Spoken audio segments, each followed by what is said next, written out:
Hi, UrantianArtist here. Welcome to the podcast on my UrantianArtist channel. This is episode 17 titled Wisdom. Let me start in paper 48. The greatest affliction of the cosmos is never to have been afflicted. Mortals only learn wisdom by experiencing tribulation. In 160, we read, success may generate courage and promote confidence, but wisdom comes only from the experiences of adjustment to the results of one's failures. And in 110, choosing to respond to divine leading, sincerely basing the human life on the highest consciousness of truth, beauty, and goodness, and then coordinating these qualities of divinity through wisdom, worship, faith, and love. In 109, it is sometimes possible to have the mind illuminated, to hear the divine voice that continually speaks within you, so that you may become partially conscious of the wisdom, truth, goodness, and beauty of the potential personality constantly indwelling you.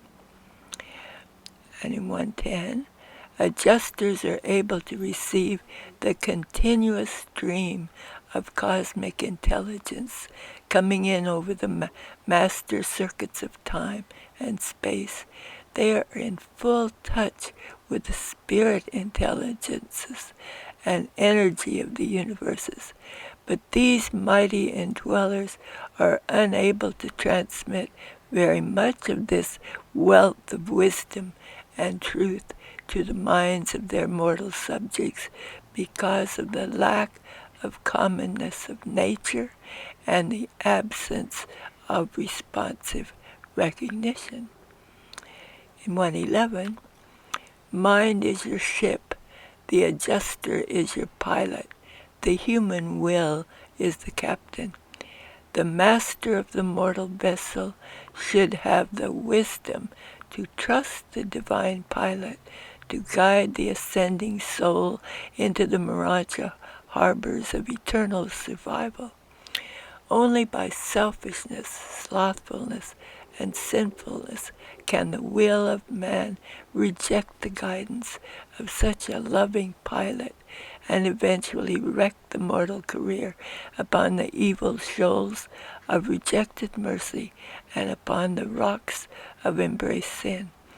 With your consent, this faithful pilot will safely carry you across the barriers of time and the handicaps of space to the very source of the divine mind and on beyond, even to the paradise Father of adjusters. I would like to welcome my associate Cali. Cali, would you tell us some of your thoughts and insights about wisdom? UrantianArtist, thank you for having me.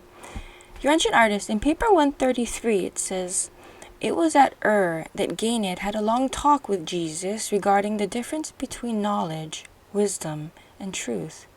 And he was greatly charmed with the saying of the Hebrew wise man, quote, wisdom is the principal thing, therefore get wisdom. With your quest for knowledge, get understanding. Exalt wisdom, and she will promote you. She will bring you to honor, if you will but embrace her.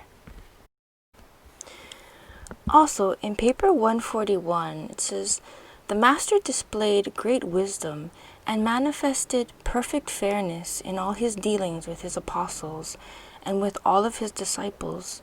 Jesus was truly a master of men. He exercised great influence over his fellow men because of the combined charm. Cali, would you read to us part of the ordination ceremony when Jesus was praying to the Father, asking him to give his apostles wisdom. My Father, I now bring to you these men, my messengers. From among our children on earth I have chosen these 12 to go forth to represent me, as I came forth to represent you. Love them and be with them, as you have loved and been with me. And now, my Father, give these men wisdom, as I place all the affairs of the coming kingdom in their hands. And I would, if it is your will, tarry on earth a time to help them in their labors for the kingdom. And again, my Father, I thank you for these men, and I commit them to your keeping, while I go on to finish the work you have given me to do.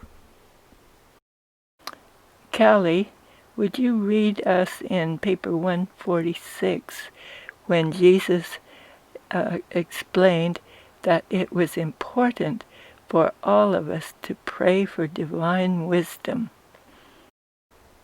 UrantianArtist, Jesus taught that the prayer for divine guidance over the pathway of earthly life was next in importance to the petition for a knowledge of the Father's will. In reality, this means a prayer for divine wisdom. Jesus never taught that human knowledge and special skill could be gained by prayer, but he did teach that prayer is a factor in the enlargement of one's capacity to receive the presence of the Divine Spirit.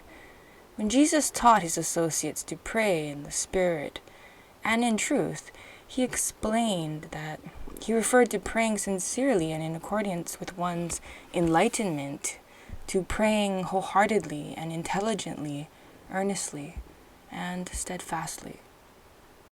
In paper 118, we read that wisdom is a very personal experience.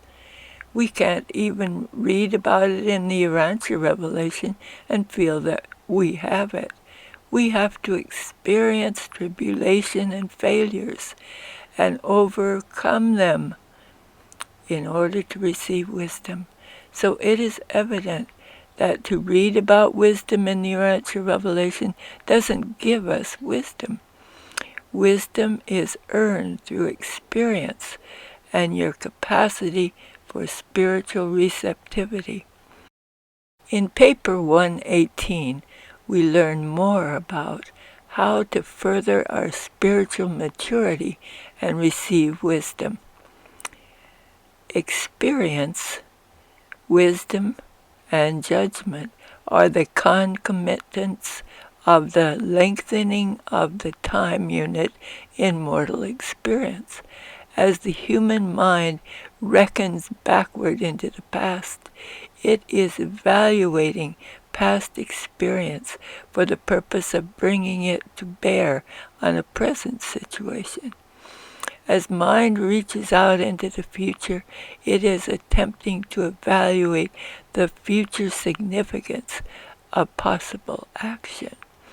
And having thus reckoned with both experience and wisdom, the human will exercises judgment decision in the present, and the plan of action thus born of the past and the future becomes existent. In the maturity of the developing self, the past and future are brought together to illuminate the true meaning of the present. As the self matures, it reaches further and further back into the past for experience, while its wisdom forecasts seek to penetrate deeper and deeper into the unknown future. And as the conceiving self extends this reach ever further into both past and future, so does judgment become less and less dependent on the momentary present. In this way does decision action begin to escape from the fetters of the moving present, while it begins to take on the aspects of past future significance. Patience is exercised by those mortals whose time units are short. True maturity transcends patience by a forbearance born of real understanding. To become mature is to live more intensely in the present, at the same time escaping from the limitations of the present. The plans of maturity, founded on past experience, are coming into being in the present in such manner as to enhance the values of the future. The time unit of immaturity concentrates meaning value into the present moment in such a way as to divorce the present of its true relationship to the not present, the past future. The time unit of maturity is proportioned so to reveal the coordinate relationship of past, present, future, that the self begins to gain insight into the wholeness of events, begins to view the landscape of time from the panoramic perspective of broadened horizons, begins perhaps to suspect the non-beginning, non-ending, eternal continuum, the fragments of which are called time. UrantianArtist, thank you so much for reading that. The part that really stood out for me is where it said about the human mind reckons backwards into the past, evaluating past experience for the purpose of bringing it on to bear on present situation. And then later on, when it went on to say, the time unit of immaturity concentrates meaning value into the present moment in such a way as to divorce the present of its true relationship to the not present. And Cali, in paper 118, we learn more about how to further our spiritual maturity and receive wisdom. Yes. Exactly, UrantianArtist. And thank you so much for reading that, especially the part about where it says, begins perhaps to suspect the non-beginning, non-ending, eternal continuum, the fragments of which are called time. It's such a beautiful journey, and definitely one that wisdom is going to be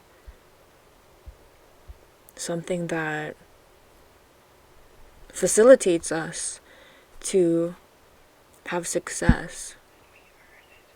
And we earn it, definitely. Thank you, UrantianArtist.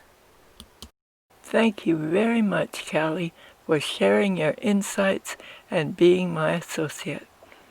I desire to end this with some personal words to each of you who have viewed our podcast. Thank you for watching the episodes, and to each of you, we invite you to share personal insights about wisdom. Aloha nui loa to all.